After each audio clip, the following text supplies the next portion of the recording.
Hi guys! Nakauwi na ako from school ni Prince. Hinatid ko siya. And ngayon is, meron akong utang na vlog sa inyo.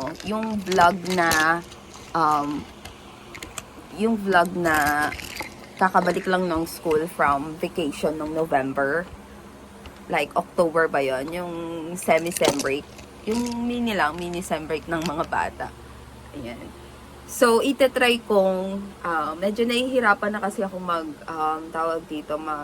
nahihirapan na akong mag-edit gamit yung phone ko kasi para siyang na-overuse kasi dito na nga din ako nag-vlog gamit itong cellphone ko.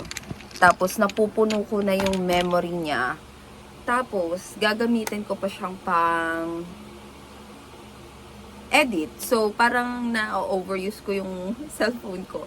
Medyo nag-glitch yung cellphone ko. And ayoko naman mangyari yun. Kasi, paano na lang kami ng anak ko? Wala naman kaming ibang gagamitin, kundi itong phone lang. So, I will try to edit that one. Gagamitin ko tong iPad ng anak ko. Kahit, ito kasi, 2016 pa to. Bigay to ng dad niya. And, medyo naghahang na din to. Tapos yung Netflix dito, hindi na din gumagana. Siguro dahil nga old na siya. Yung parang kailangan daw tong i-update into iOS 18. Pero hindi na siya kayang i-update. Ito pala guys, yung unit ng anak ko is iPad Pro 9.7 2016. And guys, mas matanda pa to sa anak ko.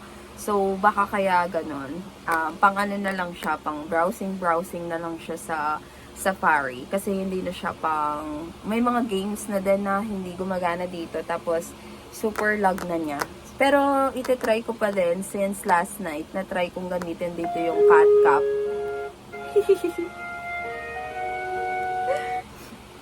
Na-try kong gamitin dito yung CapCut guys and medyo nag-work naman siya pero hindi ko sure kung kaya niya yung madaming clips. So, I'll give you an update guys.